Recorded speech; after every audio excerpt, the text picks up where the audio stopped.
Sir recap చేస్తారేమో sir. So ఒకసారి మనం ఈ ప్రాసెస్ ఇలా అంతర్గతంగా మనం ఎట్లా చూసుకోవాలి ఏంటి అని చెప్పేసి మనం 3 రోజుల మధ్య లాస్ట్ వీక్ చూస్తా ఉన్నాము. ఈ డీప్ రూట్స్ లోకి వెళ్ళి మీరు ఇప్పుడు దాకా చెప్పిందంతా ఈ లోపలికి వెళ్ళు, మనిషిని చూడు, నువ్వేంటో కనుక్కో, అది ఇదంతా నాకు పెద్దగా అర్థం కాలేదు. కానీ కాకపోతే ఒకటి తెలిసింది ఏంటంటే, మీరు చెప్పేది మనిషిని మనం లోపలికి వెళ్ళి చూసుకోవాలి, చూసుకుంటే మనకు తెలుస్తుంది అనేది ఒకటి అర్థమైంది. అయితే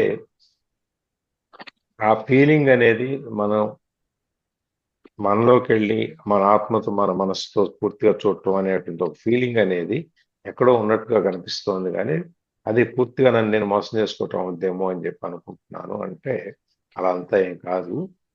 ఫీలింగ్ అది నిజానికి సత్యాన్వేషణలో మనం చేసే దాంట్లో ఈ ఫీలింగ్ అనేది, అంటే మనం దాంట్లోకి వెళ్ళి మనం మనసులోకి వెళ్ళి మనం చూసుకోవటం అనేటువంటి ఒక ఆ ఫీల్ ఏదైతే ఉందో ఆ అది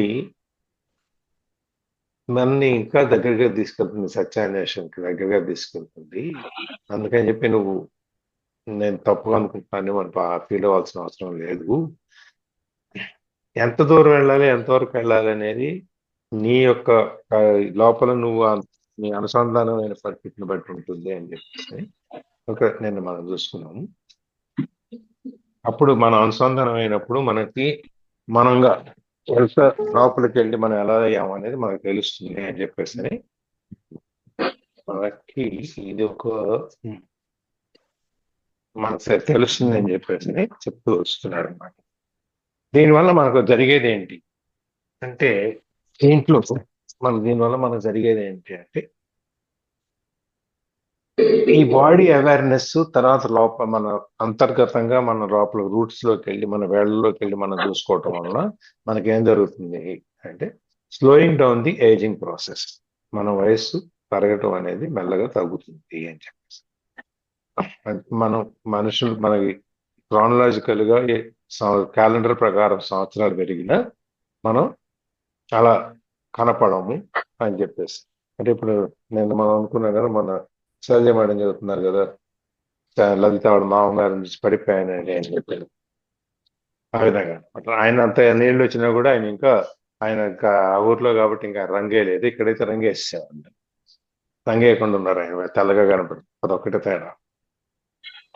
సో ఈ ఏజింగ్ ప్రాసెస్ లో అవేర్నెస్ ఆఫ్ ఇన్నర్ బాడీ గురించి మనం కనుక తెలుసుకుంటే ఆటోమేటిక్ గా ఈ శారీరకంగా కూడా మనకు దానివల్ల చాలా మార్పులు వస్తాయి. దాంట్లో ఒక మేజర్ చేంజ్ ఏంటంటే, ఈ ఫిజికల్ బాడీ వయసు వార్ధక్యానికి వెళ్ళటం ఆగిపోతుంది, తక్కువ స్లోగా వెళ్తుంది, మామూలుగా వెళ్ళే పరిస్థితులు వెళ్ళదు అని. ఇప్పుడు కొంతమంది కనుక మీరు చూస్తే ఇప్పుడు మనకి రోడ్డు మీద టెస్ట్ చేస్తారు కదా, బాడీ మాస్ ఇండెక్స్ అని చెప్పని టెస్ట్ చేస్తారు. మన ఎస్పెషల్లీ ఈ మన శశి శెట్టి గారు వాళ్ళది ఎవరు లైట్ న్యూట్రలైట్, దాంట్లో వాళ్ళు వెయిట్ చూస్తారు. వెయిట్ చూసిన తర్వాత వెయిట్ తో పాటు ఓవర్ వెయిట్ అండర్ వెయిట్ ఏంటి అని చూస్తూ బాడీ ఏజ్ కూడా చెప్తుంది. అది మనకు 40 ఏళ్ళు ఉన్నా కూడా మన శరీరం గురించి మనం కనుక జాగ్రత్త తీసుకోకపోతే 60 ఏళ్ళు చూపిస్తుంది మన బాడీ ఏజ్. మన క్యాలెండర్ ఇయర్స్ లో మనం 40 ఉన్నా కూడా ఏజ్ లో మనం 60 ఏళ్ళు, 50 ఏళ్ళు, 60, 70 ఏళ్ళు ఉంటాం. ఆ విధంగా ఏజింగ్ ప్రాసెస్ బాడీకి ఒక విధంగా ఉంటుంది. ఇంకొకటి, ఈ మన షిన్ బోన్ ఉంటుంది, మోకాల కింద నుంచి బోన్ ఉంటుంది చూసారా, మోకాల కింద నుంచి పాదం దాకా బోన్ ఉంటుంది, షిన్ బోన్ అంటాం దాన్ని. ఆ బోన్ నుంచి కూడా వయసుని నిర్ధారించే పరీక్షలు చేయొచ్చు.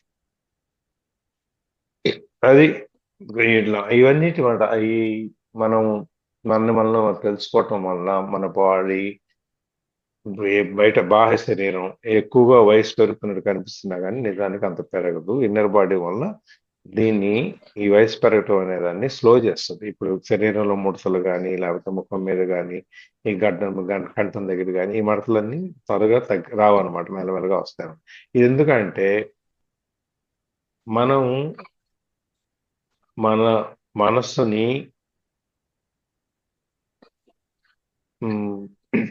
యంగ్ గా ఉంచుతాం అన్నమాట మనం. అంటే మన మనసు ద్వారా మనం ఎప్పుడైతే ఆత్మకి వయసు పెరగటం తగ్గటం ఏమి ఉండదు, శరీరానికే ఉంటాయి. ఎప్పుడైతే మనం ఆ ఆత్మతో మనం అనుసంధానం అవుతామో మన శరీరంలో ఏజ్ అయ్యే ప్రాసెస్ కూడా చాలా తగ్గుతూ వస్తుంది, మనం మెల్లగా తగ్గుతూ ఉంటుంది, మెల్లగా వస్తూ ఉంటుంది. అందుకని మనం 60 ఏళ్లలో కూడా 40 ఏళ్లలోనూ చాలా మందిని చూస్తే వాళ్ళు 40 45 ఏళ్ళ కంటే ఉండవేమో అనిపిస్తుంది. నిజంగా చూస్తే వాళ్ళకి 60 ఏళ్ళు. ఇవన్నీ దానివల్ల వాళ్ళ ఆరోగ్యంగా మానసికమైన ఆరోగ్యంగా ఉండటం వల్ల ఇవన్నీ జరుగుతాయి అన్నమాట.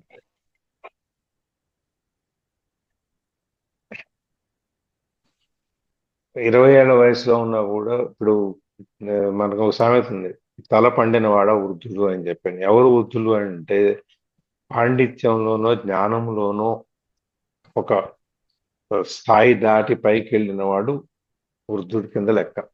మన 80 ఏళ్ళు వస్తే వృద్ధుడని లెక్క కాదు.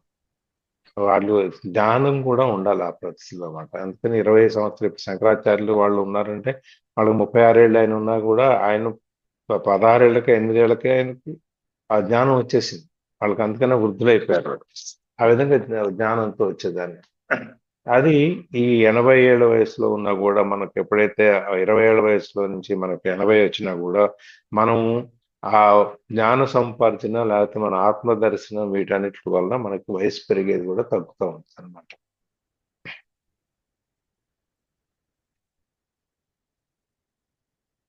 ఎప్పుడైతే మనం ఈ సమయంతో మనకు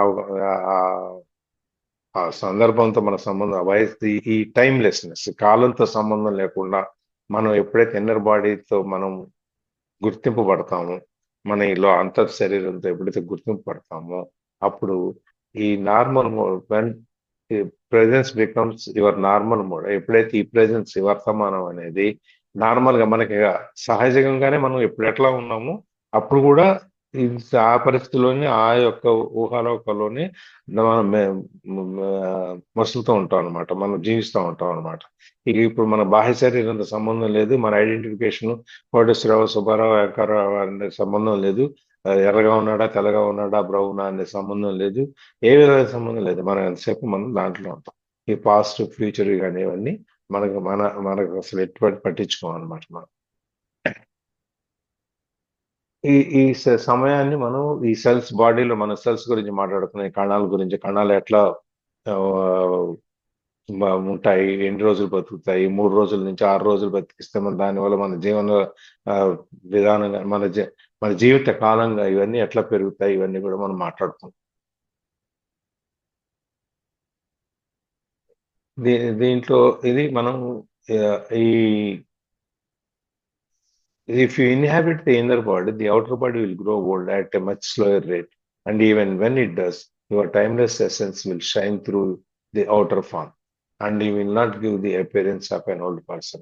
ఎప్పుడైతే మనం ఇన్నర్ బాడీలో నివసించడం మొదలు పెడతామో అప్పుడు ఈ అవుటర్ బాడీ బాహ్య శరీరం కూడా చాలా తక్కువ స్పీడ్తో మామూలుగా వాళ్ళ కంటే కూడా చేసుకుంటే చాలా తక్కువగా ఏజ్ అవుతుంది, వయసు అవుతుంటుంది, కానీ బాడీ మీద కనపడేది అది చాలా మెల్లగా కనిపిస్తూ ఉంటుంది అనమాట, దాని ప్రభావం.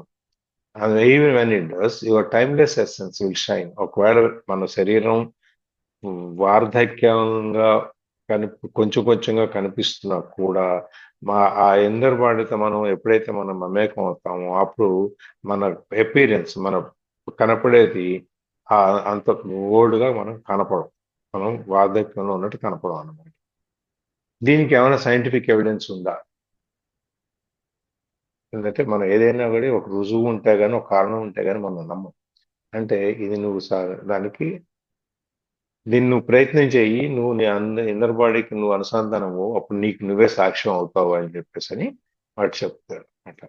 అది ఎక్కడ అంటే అసలు మనకి నిన్న మన వచ్చింది ఈనాళ్ళు, నువ్వేంటో నీకు తెలియాలి అని చెప్పి. అదే మనం ఇప్పుడు చదువుతున్నాం, మనం తెలుసుకోవడంలో. దాన్ని ఒకసారి నేను చదువుతాను నేను.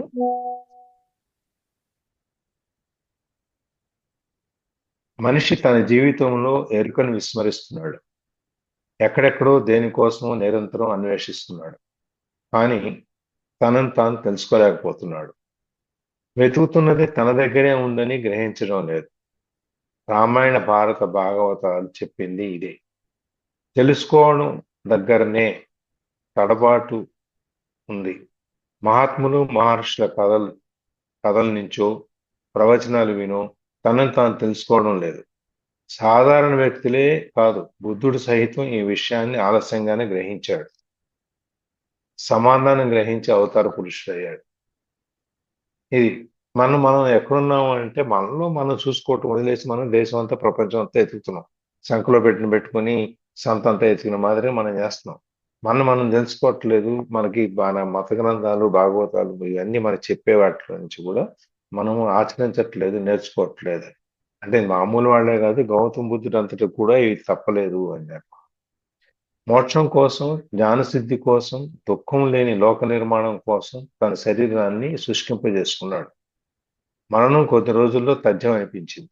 అటువంటి సమయంలో ఓ కళాకారుల బృందం అటుగా ఏ జాతరకో వెళుతోంది. ఆ గుంపులో ఓ కుర్రాడు తన తంబూరాన్ని సవరిస్తున్నాడు. అతన్ని ఓ వృద్ధ కళాకారుడు హెచ్చరిస్తూ, "ఒరే అబ్బాయి, ఆ తీగల్ని మరీ గట్టిగా బిగిస్తే తెగిపోతాయి. మరీ వదిలేస్తే అపస్వరాలు పలుకుతాయి. ఎలా ఉన్న వాటిని అలానే ఉంచితే కమ్మని స్వరాలను వినిపిస్తాయి" అన్నాడు. ఆయన ఈ శరీరాన్ని చేసుకుంటూ, నేను ఈ శరీరాన్ని ఇబ్బంది పెడితే నేను చాలా తొందరగా చేరుకుంటాను అనేటువంటి భావంలో ఈ శరీరాన్ని ఆయన చేసుకుంటాడు. ఇబ్బంది పెడుతున్నాడు. ఆయన భోజనం చేయకుండా ఉపవాసాలు ఉండి అన్నీ ఉండి ఏదో సాధించాలి అని చెప్పి. ఆ సమయంలో ఏమైంది, ఒక మ్యూజికల్ బ్రాండ్ ఆ పక్క నుంచి వెళుతూ ఆ తంబూరా ఉంది కదా, ఇట్లా ఇట్లా మనం వాయిస్తాం కదా, దాన్ని ఒక అబ్బాయి శృతి చేసుకుంటున్నాడు. శృతి చేసుకునేటప్పుడు పెద్ద ఆయన, ఒక ఆయన చెప్తాడు, "నువ్వు మరీ గట్టిగా లాక్కు, గట్టిగా లాగితే తెగిపోతాయి. వదిలేస్తే దానికి స్వరాలు సరిగా రావు. కాబట్టి సరైన పద్ధతిలో ఎక్కడ ఉంచాలో అక్కడ నుంచి దాన్ని ఉన్న చోట ఉంచితే నువ్వేం చేయకుండా స్వరాలు బాగా వస్తాయి" అని చెప్తాడు. అప్పుడు దాన్ని ఎట్లా బుద్ధుడు అన్వయించుకున్నాడో చూడండి. శరీరం శుష్కించి నీరసంగా ఉన్న బుద్ధుడి చెవులను తాకాయి ఈ మాటలు. ఆ మాటలు వాటిలో సత్యాన్ని ఆయన మనసు గ్రహించింది, తనకు అన్వయించుకుంది. నేను ఆ తీగ వంటి వాడినే. నిన్నటి వరకు రాకుమారుడిగా సుఖాలు అనుభవించాను. వదులైన తీగనయ్యాను. తర్వాత శరీరాన్ని కఠోర నియమాలతో శుష్కింపజేశాను. బిగించిన తీగలతో అయ్యాను. రెండూ తప్పే. శరీరాన్ని శరీరంలో చూసుకోవాలి అని అనుకున్నాడు. ఆయనకి ఈ మూడు, శరీరాన్ని ఈ తీగలు వదిలేయటం, బిగించటం, మళ్ళీ సమానంగా ఉంచటం అనేది ఆయన జీవితాన్ని ఆయన అన్వయించుకున్నాడు. తీగలు వదిలేయటం అనే దాన్ని రాకుమారుడిగా అనుభవించిన జీవితాన్ని తీసుకుంటే, తీగలు బిగించటం అనే దాన్ని శరీరాన్ని శుష్కింపజేసి ఎక్కడో అడవుల్లో ఉండి ఏదో కనుక్కోవాలి మన ఆత్మజ్ఞానం కోసం అని చెప్పి వెళ్ళటం అనేది, ఈ రెండు తప్పే. శరీరాన్ని ఎంతవరకు ఉంచాలో అంతవరకే ఉంచాలి అని మనం కూడా చెప్పుకున్నాం చాలాసార్లు. శరీరాన్ని ఇందులో కూడా మనకి పుస్తకంలో కూడా వచ్చింది అదే. శరీరాన్ని అట్ట అని చెప్పి నువ్వు ఇబ్బంది పెట్టకూడదు, అట్టాన్ని అతిగా పోషించకూడదు, దేనికి ఎంత అవసరమో అంతవరకు నువ్వు చూసుకోవాలి అని చెప్పాడు. అదే మనకి సాయి చరిత్రలో కూడా బాబా చెప్తారు, షిరిడి సాయిబాబా దాంట్లో, నువ్వు గుర్రబండి వాడు గుర్రాన్ని ఆ డెస్టినేషన్ చేరేంత వరకు ఎంత జాగ్రత్తగా చూసుకుంటాడో, మనం కూడా జన్మ దగ్గర నుంచి మన మరణం వరకు మన శరీరాన్ని ఎంతవరకు అవసరమో అంతవరకే చూసుకోవాలి. దాన్ని అతిగాను పోషించక్కర్లేదు, అట్లనే అతిగాను బాధ పెట్టక్కర్లేదు అని చెప్పేసి మనం అక్కడ చెప్తారు. అది మనం కూడా ఈ పుస్తకంలో చాలాసార్లు చూస్తాం. మనం అనుకున్నాం కూడా దాని గురించి. జీవితంలో ధ్యానం కాదు, జీవితమే ధ్యానం అని గ్రహించాడు. జీవితంలో ధ్యానం చేసి మనం సాధించాలని కాదు, జీవితమే ధ్యానం. జీవితం నువ్వేం చేస్తున్నా ప్రతిదీ ధ్యానమే. చూడండి, మనం చెప్పుకున్నంత వస్తుంది. ఆ దిశగా తనను తాను తెలుసుకుని ప్రసిద్ధుడయ్యాడు. ఆ తర్వాత ఆయన దగ్గరికి పలు సమస్యలు, కష్టాలు గురించి చెప్పుకోవడానికి వచ్చిన వారిని జీవితం పట్ల మీకు ఎరుక ఉందా అని ప్రశ్నించేవారు. ఎప్పుడైతే ఆయనకి ఈ విషయం అర్థమైంది, జీవితం అనేదే ధ్యానం అని, అప్పుడు తను తెలుసుకోవడంలో ఆయన గుర్తు చేయలేదు అనమాట. తెలుసుకోగలిగాడు. తెలుసుకుని ఆ విధంగా ఆయన జీవితాన్ని, ఆయన ప్రబోధలు ఇవన్నిట్లుగా అప్పుడు వచ్చాడు ఆయన దాంట్లో. అదే ఎన్లైటన్మెంట్, ఆయనకి జ్ఞానోదయం అట్లా అయిందనమాట. ఎవరు వచ్చినా కూడా ఆయన దగ్గరికి ఏదైనా సమస్యలు ఉన్నాయని, మరి స్వామి కదా అని చెప్పి ఎవరిని వచ్చినా కూడా ఆయన అందరిని అడిగేవాడు, అసలు నీ జీవితం గురించి నీకు తెలుసా, నీకు ఎరుక ఉందా, నీ జీవితం ఏంటి, నువ్వేంటి అనేది. ఇది జన్ కథ కావచ్చు, కానీ వర్తమానంలో ప్రతి ఒక్కరూ ఒక్క క్షణమైనా పునరాలోచన చేసుకోవాలి.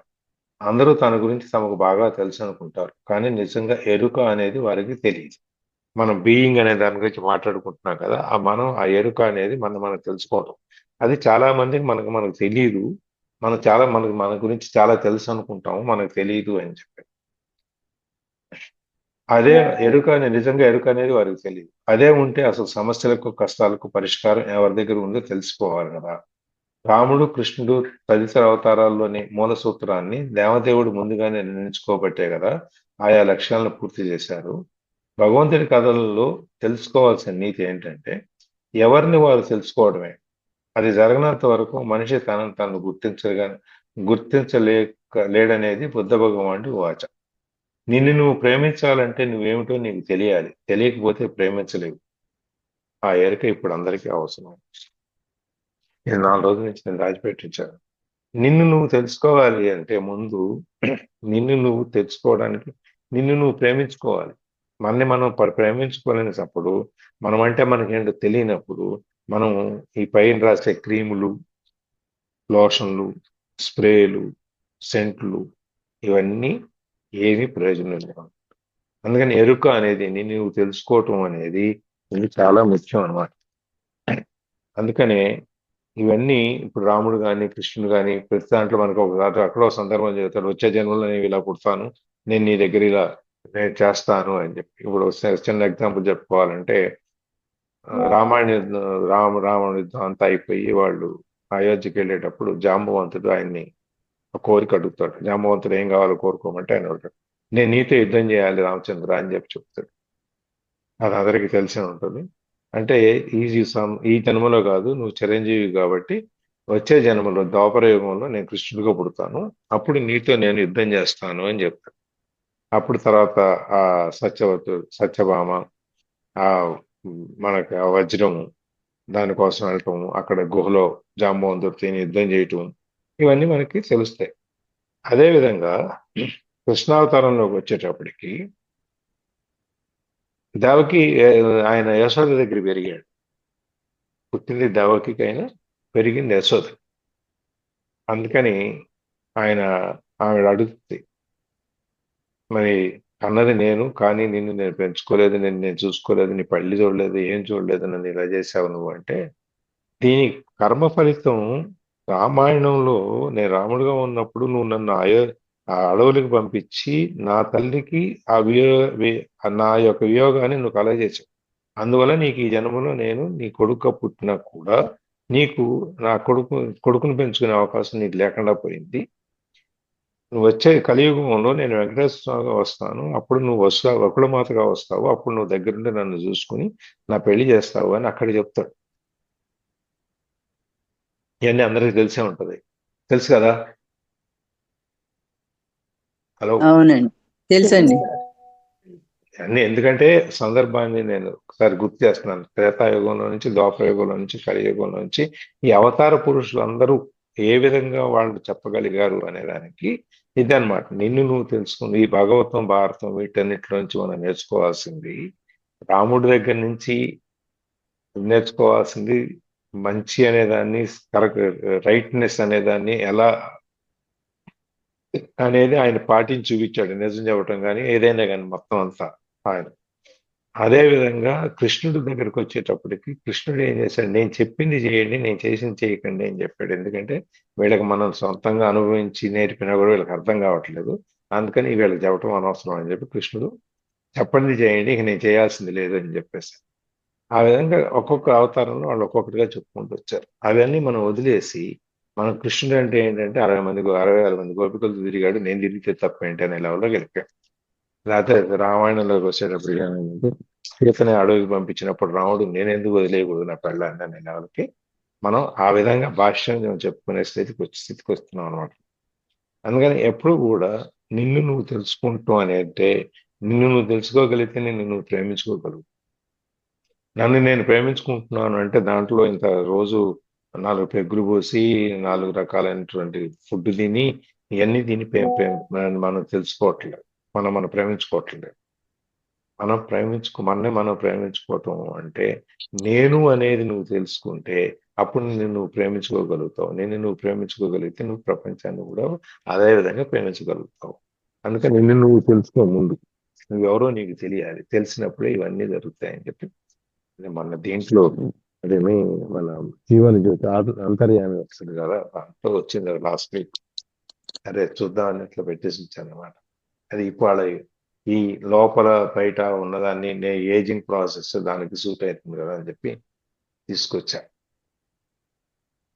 సో సార్ ఇది ఇది రేపు మొదలు గ్రూప్ లో పెడదామా? పెట్టండి సార్. గ్రూప్ లో పెడతాను. పెట్టండి సార్ అది.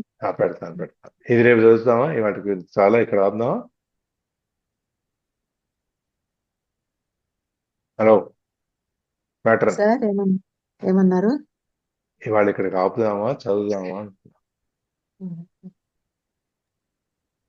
ఆపేద్దాం సార్. సరే, ఇంకా రేపు రివైండ్ లేకుండా డైరెక్ట్ స్టార్ట్ చేద్దాం. రేపు డైరెక్ట్ స్టార్ట్ చేయాలి. ఎందుకంటే ఇవాళ చెప్పిందంతా ఇవాళ మళ్ళీ చెప్పిస్తాం కాబట్టి రేపు ఉండదు. రేపు ఇక్కడ నుంచి స్ట్రెంగ్ దగ్గర నుంచి రేపు మొదలు పెట్టాలి. ఇప్పుడు 6:20 అయిపోయింది కాబట్టి అవ్వదు. అదే అందుకని. అది పెద్ద కరెక్ట్. ఇంకేమైనా షేరింగ్ ఉందా ఎవరిదన్నా? ఎవరిదన్నా షేరింగ్ ఉందా అండి?